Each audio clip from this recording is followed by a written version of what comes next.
I shouldn't have been staring at her reflection in the bathroom mirror, but it was impossible not to. The steam from the faulty shower drifted between us, fogging the glass, softening everything except her.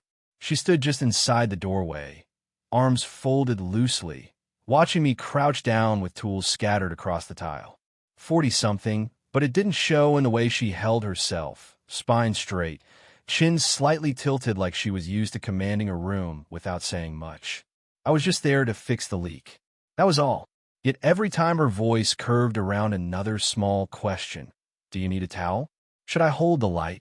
Something in my chest tightened. I kept my answer clipped. No, I've got it. My hands were already trembling against the wrench. The space was too small. Her perfume, faint and floral, mixed with the damp air.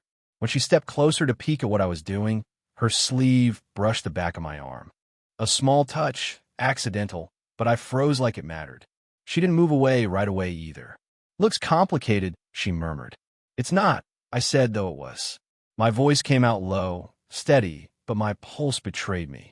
She tilted her head, studying me, as if she heard the hesitation under my words. I avoided her eyes, focusing on the stubborn metal joint in front of me. But out of the corner of my vision, I could see her lips pressed together, soft, thoughtful, almost amused. Silence stretched, broken only by the drip, drip, drip of water I still hadn't stopped. The kind of silence that made me feel like I should say something, but also like anything I said would be too much. When the wrench finally gave and the pipe released with a hiss, I let out a breath I hadn't realized I was holding. Her hand came down lightly on my shoulder. A thank you, maybe, or something else. The weight of it lingered even after she pulled back. Sorry for hovering, she said, though she didn't step out of the doorway. Her voice carried a faint laugh, but her eyes, when I finally dared to meet them, were steady, unreadable, holding mine longer than felt casual. It's fine, I said. My throat was dry. Just crowded in here. Her gaze flicked to the tiny shower stall where I was half kneeling, half folded into the narrow space. Then back to me. Crowded, she repeated, like she was tasting the word. I tried to return to work, but my fingers fumbled the tool. She noticed. She always noticed. And then, when I had almost finished tightening the last fitting, she leaned past me, close enough that her hair brushed against my cheek, and reached for the faucet. Wait, I started. Too late. The water burst alive, cold at first, spraying against my arms and chest. I jerked back, slipping slightly on the slick tile. She caught me by the elbow, steadying me. Laughter lit her face, soft but real, spilling out in a way I hadn't seen from her before. I stared at her, wet shirt clinging to me, her hand still on my arm. And for a second, neither of us moved. Then a sound cut through the moment, the sharp creak of the front door opening somewhere down the hall. Her hand dropped instantly. Her eyes flickered toward the noise, then back to me. 100 things unsaid pressed into the quiet between us, and I was left kneeling in the shower, drenched, pulse hammering, wondering who had just walked in. The sound of the front door echoed through the hallway, and she moved fast, a practice kind of fast, like she was used to hiding moments before they could be seen. It's just the neighbor dropping off mail, she said, her tone light, but her shoulders taut. She slipped past me, checking the hall, and when she returned, the tension in her face eased a fraction. I stayed crouched in the shower stall, dripping, trying to look like this was nothing more than plumbing. But my heartbeat betrayed me. She leaned against the frame now, arms crossed again, gaze fixed somewhere past me. I shouldn't have turned it on like that. You wanted to see if I'd fixed it. My attempt at humor fell flat. Her eyes flicked back to me, steady, unreadable. Something like that. It was the first time I noticed the faint lines at the corners of her mouth, the kind that only appear from years of half-smiles held in. She wasn't untouched by life, and it made her presence heavier, more real. I wiped at my wet shirt, fumbling for composure. You live alone? She hesitated, just long enough to mean something. Most days. My daughter's at college. And she broke off, shaking her head as though the rest didn't matter. It's quiet here. Quiet. That word again. She said it like it was both a blessing and a weight. I nodded, not trusting myself to push further. My own truth pressed in, that I'd never lived with silence. Roommates, friends, constant noise. I wasn't used to the stillness of a house like this, with framed photos on shelves and the smell of coffee still lingering from hours ago. Her gaze softened when she caught me scanning the walls, the photos. "You don't have to pretend not to be curious," she said. "Everyone looks." I wasn't. I started, but stopped, embarrassed at the defensiveness in my voice. She stepped closer, slow, deliberate, until she was near enough that I could feel the faint brush of her breath when she spoke. "It's fine. Curiosity isn't a crime." My throat tightened. I kept my hands at my sides, fingers twitching against the urge to reach for her. She noticed. Of course she noticed. And she stepped back, just enough to leave cool air where warmth had been. "You're too young for this kind of house," she said suddenly. "For plumbing. For all of it." Her eyes darted away, as if the walls themselves might overhear. The unspoken hung between us, the age gap, the risk, the way people would talk if they saw. I should have left it there. But instead, I muttered, "Doesn't feel wrong." Her head snapped back to me. For a second, her expression cracked, a flicker of something sharp, vulnerable, almost longing. Then she smoothed it over. "You should dry off before you catch cold," she said, turning toward the kitchen. But as she passed, her hand brushed my shoulder, just a graze, almost nothing. Except she didn't need to touch me at all. That touch stayed burning on my skin long after she was gone from the doorway. The kitchen was dim, just a small lamp by the sink casting a pool of amber light. She stood by the counter, towel in hand, waiting for me to dry off, though her eyes weren't on me. They were on the phone, buzzing against the marble. A name flashed across the screen. She didn't answer. I pretended not to notice, wringing water from my shirt. But the silence between rings carried weight. "You can take it," I said finally. Her hand hovered near the phone, then pulled back. "It's fine." Another buzz. Louder this time, or maybe just sharper. She turned the phone face down. The room felt too small again. Every inhale carried her perfume. Every exhale tangled with the sound of her breath. When I stepped closer to hand her the towel, she didn't reach out. She just looked at me, a long, unbroken stare that pinned me in place. I should have said something. A joke, a thank you, anything. Instead, I froze with the towel half extended, my chest tightening. Her hand finally rose, slow, brushing against mine as she took it. The touch lasted longer than it needed to. Then the knock came. Sharp, fast, right at the front door. She startled, dropping the towel. I bent down to grab it, my wet hair dripping onto the floor. "Stay here," she whispered, already moving down the hall. I stayed, though my pulse was thudding hard enough to shake me. Voices carried faintly from the entryway, hers low, composed, the other male, too casual, like he was used to showing up without warning. A neighbor? A friend?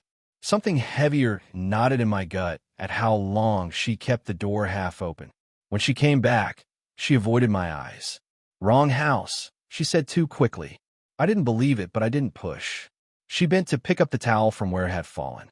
When she straightened, we were inches apart. The lamp cast half her face in shadow, but her eyes glimmered, wide and uncertain. Neither of us moved. Her breath brushed my cheek. My hand twitched at my side, fighting the urge to cup her jaw, to close that impossible space. She whispered, almost to herself, "This shouldn't." The sentence cut short when my fingers brushed hers again. By accident. By choice. I couldn't tell. Her lips parted. The air thickened. The silence was so loud I could hear my own pulse. But she turned her face at the last second, breaking the line between us. "We can't," she said, barely audible. And yet she didn't step back. She stayed close, closer than before, as if she was daring herself to resist. I stayed too, not touching, not moving, knowing that if either of us gave in, there would be no undoing it. The phone buzzed again on the counter, but neither of us reached for it. The phone finally went silent, but the silence it left behind was worse. Thicker. It pressed against us, every second a dare neither of us wanted to claim. She turned her back to me, fingers tightening around the edge of the counter. Her shoulders rose with a deep breath, then fell again. "You should go," she said softly. I didn't move. "Do you want me to?" Her head tipped slightly, not quite a nod, not quite a shake. It's easier. Easier. The word stung because nothing about this felt easy. My chest ached with it. The way she stood just far enough that I couldn't touch her, the way her voice tried to sound calm when the tremor gave her away. I stepped closer, slow, testing, until I could see the fine strands of hair that had slipped from her bun. One clung to her cheek. Without thinking, I reached to brush it back. She caught my wrist halfway. Her grip was firm, but not enough to push me away. Her eyes found mine, sharp with warning, but underneath was something softer, almost pleading. "Don't," she whispered. "I can't help it." The words slipped out, too raw, too bare. Her breath caught, chest rising sharply. She didn't let go of my wrist. If anything, her thumb pressed against my skin, hesitant, like she was memorizing the feel of it. "This is wrong," she murmured, though her voice wavered. I leaned in, close enough that my mouth hovered by her ear. "Then tell me to stop." Silence. Her hand finally loosened on my wrist, sliding down instead of pulling away. She turned to face me, and in that moment, the space between us collapsed. Her body leaned into mine, light but undeniable. The scent of her filled me. Faint perfume, the warmth of her skin, the soap from earlier still clinging faintly in the damp air. Her fingers brushed against my chest, a ghost of a touch, as if testing the reality of me. I bent lower, lips inches from hers. My voice came out rough, unsteady. "I think about you even when I try not to." Her eyes fluttered closed, only for a second. "Long enough." "Don't say that," she whispered. "Don't make it real." But when her eyes opened again, they burned into mine, unguarded, vulnerable, everything she'd been holding back spilling through. The distance shrank, a breath, a heartbeat less. And then, the sharp rattle of keys at the front door. We jerked apart like fire had scorched us. Her hand flew to her mouth, her body stiffening. The sound of the door opening carried through the hall, footsteps approaching. Her eyes shot to mine, wide, panicked, unspoken words hanging on the edge of her lips. And I knew, whatever came next, nothing would be the same again. The footsteps grew louder. She moved fast, almost pushing me back into the kitchen shadows. Her hand pressed against my chest, firm, trembling. "Don't say a word," she hissed. A man's voice carried down the hall. "You didn't answer your phone." Her face tightened. She stepped into the living room before I could speak, smoothing her blouse with quick, deliberate motions. "I was busy," she called out, her tone sharp, practiced. I stayed hidden, heart hammering. The man rounded the corner, mid-40s, confident stride, a kind of familiarity in the way he set his keys on the table. He belonged here. My stomach dropped. "Water leak again?" he asked casually, scanning the space. "Yes," she said, clipped. "It's fixed now." His eyes landed on the damp towel in her hand. Too long. Too curious. She didn't flinch, but her knuckles whitened around the fabric. "I should check it anyway," he muttered, starting toward the hall. Panic jolted through me. If he opened that bathroom door, he'd see the tools, the wet floor me. But she stopped him. "Don't. I already had someone look at it." The silence after that was brutal. Someone. His brow furrowed. Her throat worked before she spoke. "Yes. A neighbor." The lie hit me harder than I expected. I was just a neighbor now. Someone faceless, nameless. A cover story. He studied her, suspicion flickering across his expression. She held her ground, but I saw the faint tremor in her shoulders. Finally, he shrugged, dropping into the couch. "You should have called me first." Her lips parted, then closed again. She turned away, heading back toward the kitchen. Back toward me. The moment she reappeared, our eyes locked. She didn't speak, didn't dare, but her hand brushed against the counter for balance like she couldn't steady herself. I stepped closer, too close, keeping my voice low enough for only her. "Who is he?" Her breath caught. She didn't answer right away. Then, barely moving her lips, "My ex." The word landed like a strike. Ex, but still here, still walking in like he owned the place. "And he's still—" "Yes." She cut me off, her whisper sharp. "He still has keys." "Don't ask." She tried to brush past me, but the narrow space forced her body against mine for an instant. Her arm grazed my side, her hair brushed my jaw. She froze, just a second too long, before pulling away. My hand lifted, almost of its own will, grazing her wrist as she turned. She shivered, a full-body tremor she tried to hide. "This can't hold," I whispered. Her eyes snapped to mine, fierce, afraid, hungry. "Then don't let it break here." The sound of the man flipping on the TV drifted into the kitchen, but it felt miles away. Her fingers hovered over mine, not a grasp, not yet. But the choice was there, pulsing in the silence. And in that silence, I knew one of us would have to cross the line, or it would tear us apart. The TV droned faintly in the other room, a wall of sound between us and him.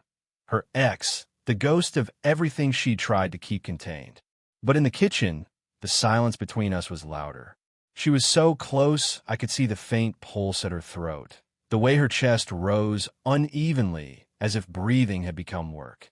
Her hand hovered near the counter, but her eyes were locked on mine, wide and torn open.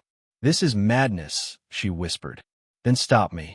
My voice came out lower than I intended, closer to a plea than a dare. I stepped in, just enough that our bodies almost touched, that the warmth of her pressed through the sliver of air between us. Her perfume swirled with the faint dampness of my shirt, a mixture that felt like it belonged only here, only now. Her hand finally lifted, landing flat against my chest. The pressure was light, almost nothing, but it was enough to make me freeze. "You don't know what this costs," she murmured. "Maybe not," I said, "but I know what it costs to walk away." Her lips parted, trembling, caught between words she couldn't let out. I leaned lower, brushing a strand of hair from her cheek. My fingers lingered there, longer than they should have, tracing the outline of a woman who carried strength and loneliness in equal measure. Her breath hitched. Her hand, instead of pushing me away, slid up slightly, resting near my collar. Not pulling, not yet, just holding, grounding herself. I could feel it in her, the war. Guilt, fear, longing all twisted together. And then she broke. Her other hand found my jaw, sudden and desperate, pulling me closer until our foreheads touched. She closed her eyes, whispering against my skin, "I can't keep pretending I don't want this." The words burned through me. I tilted my head, so close our lips grazed, brushing once, twice, hesitation dissolving into inevitability. The kiss wasn't clean or graceful. It was messy, breathless, too much and not enough all at once. Years of her restraint, weeks of my restless wanting, it all surged in that one collision. Her fingers tightened at the back of my neck. I held her waist, afraid to let go, afraid this was just a dream that would vanish if I loosened my grip. When we finally broke apart, her eyes searched mine, wild and shining. "This changes everything," she whispered. I swallowed hard, chest heaving. "Good. Let it." For the first time, she didn't flinch from my words. She let them settle, let them become real. And in that moment, in her kitchen with the TV, still humming lies of normalcy down the hall, we both knew there was no going back. Whatever we'd been before, neighbors, strangers, almost, it was gone. Now we belonged to this choice, to each other. The kiss lingered long after it ended, echoing in the way we stood too close, in a silence that wasn't silence anymore, but something charged, alive. From the living room, the TV volume rose, a laugh track spilling into the hallway like static. It reminded us both of what we just risked. She stepped back a fraction, but my hand caught hers before she could slip away completely. Her fingers twitched, hesitant. Then, slowly, she let them stay. "You don't understand," she whispered, eyes darting toward the other room. If he knew, if anyone knew, I squeezed her hand, not too tight, just enough to anchor her. "I don't care who knows. Do you?" Her breath shook out. For a moment, she looked older than ever, not in the lines on her face, but in the weight she carried. Regret, loneliness, the years of keeping herself guarded. Then something softened. Her shoulders lowered. She looked at me fully, not as a boy too young for her, not as a mistake waiting to happen, but as someone who had chosen her. "It scares me," she admitted. "Me too," I said, "but that doesn't make it wrong." Her lips curved into the faintest smile, fragile but real. She pulled me closer until my forehead rested against hers. The warmth of her skin, the faint tremble in her body, the way her breath mingled with mine, it wasn't polished or perfect, but it was us. She whispered, "It's been a long time since anyone saw me." The words cut deeper than any kiss. I wrapped my arms around her, holding her fully now, no hesitation. She leaned into me, letting herself be held, her cheek pressing against my chest. For once, she wasn't pulling back. We stayed like that, the world shrinking to the kitchen light, the hum of the TV, the sound of our hearts stumbling to find the same rhythm. When she finally lifted her head, her eyes glistened, but she didn't hide it. She let me see. "I don't know what tomorrow looks like," she said. "Then we start with tonight?" I answered. Her hand found mine again, fingers intertwining this time, firm, certain. She gave a small nod, more to herself than to me. The laugh track ended, and the house fell quiet. But between us, there was no silence anymore. Only a new beginning. We sat together at the table, side by side, our hands still joined. She leaned her head lightly against my shoulder, closing her eyes. I let the moment stretch, unbroken, knowing it was enough, knowing we had crossed into something neither of us wanted to undo. Whatever came after, we would face it together. Sparkles, did you enjoy the story? Speech Balloon, what kind of stories would you like to hear next?